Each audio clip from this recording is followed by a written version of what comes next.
Hi friends, ಇವತ್ತಿನ ದಿನ ನಾನು ನಿಮಗೆ ಚಿಕ್ಕವರಿಂದ ದೊಡ್ಡವ್ರವರೆಗೂ ತುಂಬ ಇಷ್ಟಪಟ್ಟು ತಿಂತಕ್ಕಂತಹ ಒಂದು ಸ್ನ್ಯಾಕ್ಸ್ ರೆಸಿಪಿನ ಹೇಳ್ಕೊಡ್ತಾ ಇದ್ದೀನಿ. ಸೊ ವಿಡಿಯೋ ಸ್ಕಿಪ್ ಮಾಡಬೇಡ್ರಿ, ದಯವಿಟ್ಟು ಕೊನೆವರೆಗೂ ನೋಡಿ. ಬೇಕಾಗಿರೋ ಸಾಮಗ್ರಿಗಳು: ಆಲೂಗೆಡ್ಡೆ 3 ತೊಗೊಂಡಿದ್ದೀನಿ, ಚಿಕ್ಕದಾಗಿ ಕಟ್ ಮಾಡ್ಕೊಂಡಿದ್ದೀನಿ, ತೋರಿಸಿದ್ನಲ್ಲ ಆ ಥರ. ಸೊ ಒಂದು ಪಾತ್ರೆ ಇಟ್ಟು ಪಾತ್ರೆಯಲ್ಲಿ ಬೇಯಿಸ್ಕೊಬೇಕು. ಒಂದು 5 ಮಿನಿಟ್ಸು ಬೇಯಿಸ್ಕೊಳ್ಳಿ. ಉಪ್ಪು ಹಾಕಿ ಸ್ವಲ್ಪ ಬೇಯೋವರೆಗೂ. ಸೊ ಉಪ್ಪು ಹಾಕ್ಬಿಟ್ಟು ಸ್ವಲ್ಪ ಹೊತ್ತು ಬೇಯಿಸ್ಕೊಳ್ಳಿ. ತಿರುಗಿಸ್ತಾ ಇರಿ, ಹಿಂಗೆ ಬೇಯಿಸ್ಕೋಬೇಕಾದ್ರೆ ತಿರುಗಿಸ್ಕೊತಾ ಇರಿ, ಬೇಯ್ತಾ ಇರುತ್ತೆ. ಸೊ ಇದನ್ನು ತಿನ್ನೋದ್ರಿಂದ, ಮಕ್ಕಳಿಗೆ ಕೊಡೋದ್ರಿಂದ ಮಕ್ಕಳ ವೆಯ್ಟ್ ಸಹ ಸ್ವಲ್ಪ ಗೈನ್ ಆಗುತ್ತೆ. ಈವ್ನಿಂಗಿಗೆ ಒಂದೊಳ್ಳೆ ಸ್ನ್ಯಾಕ್ಸ್ ಅಂತಲೇ ಹೇಳ್ಬೋದು. ಸೊ ನೋಡಿ,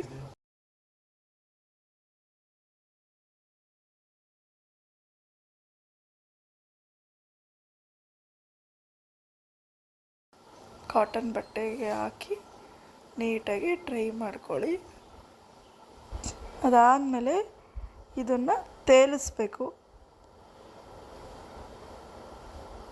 ಸೊ ಆಯಿಲ್ ಹಾಕಿ ಬಾಣಲಿಲಿ ಒಲೆ ಮೇಲೆ ಇಟ್ಟಿದ್ದೀನಿ. ಸೊ ಅದು ಕಾಯೋವರೆಗೂ ಇಲ್ಲಿ ನೋಡಿ, ಇದಕ್ಕೆ ಕಾರ್ನ್ಫ್ಲೋರ್ ಸ್ವಲ್ಪ 1 ಟೇಬಲ್ ಸ್ಪೂನಷ್ಟು ಕಾರ್ನ್ಫ್ಲೋರ್ ಹಾಕಿ ಮಿಕ್ಸ್ ಮಾಡ್ಕೊಳ್ತಾ ಇದ್ದೀನಿ.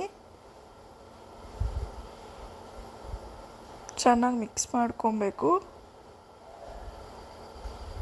ಮಿಕ್ಸ್ ಮಾಡ್ಕೊಂಡಿದ್ದಾದಮೇಲೆ ಕಾಯಕ್ಕೆ ಎಣ್ಣೆ ಇಟ್ಟಿದ್ನಲ್ವ, ಸೊ ತೇಲ್ಸ್ಕೊಬೇಕು. ಎಲ್ಲನೂ ಹಾಕಿ ಒಂದೇ ಸರಿ ತೇಲಿಸ್ತಾ ಇದ್ದೀನಿ, ನೋಡ್ಬೋದು.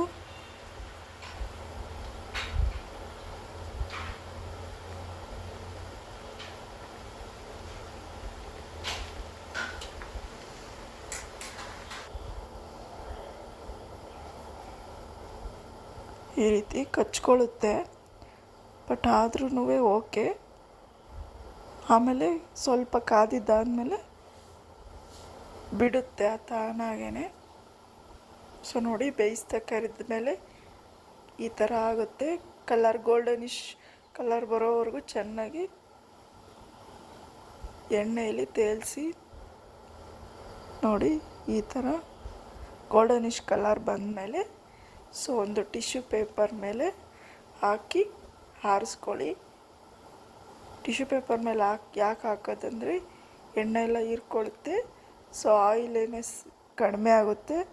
ಹಾಗಾಗಿ ಅದಾದಮೇಲೆ ಸ್ವಲ್ಪ ಒಂದು ಪಾತ್ರೆಯಲ್ಲಿ ಹಾಕ್ಕೊಂಡು ಉಪ್ಪು ಹಾಕ್ಕೊಂಡು ಖಾರದ ಪೌಡರ್, ಚಿಲ್ಲಿ ಪೌಡರ್ ಅಂತ ಹೇಳ್ತೀವಲ್ವ, ಅದು ಚಿಲ್ಲಿ ಪೌಡರ್ ಇಷ್ಟ ಇಲ್ಲ ಅಂದರೆ ಪೆಪ್ಪರ್ ಪೌಡರ್ ಆದರೂ ಹಾಕ್ಕೊಂಡು, ಸೊ ಒಂದೊಳ್ಳೆ ಕೆಚಪ್ ಜೊತೆ, ಟೊಮೊಟೊ ಕೆಚಪ್ ಜೊತೆ ತಿಂದರೆ ತುಂಬಾ ಚೆನ್ನಾಗಿರುತ್ತೆ. ಇಲ್ಲಿ ನೋಡ್ಬೋದು, ನನ್ನ ಮಗ ಹಾಕ್ಕೊಟ್ಟಿದ್ದೀನಿ ಈವ್ನಿಂಗು ಸ್ನ್ಯಾಕ್ಸ್ಗೆ. ಸೊ ತಿಂತಾ ಇದ್ದಾನೆ. ಅವನಿಗೆ ಇದಂದರೆ ತುಂಬ ಇಷ್ಟ.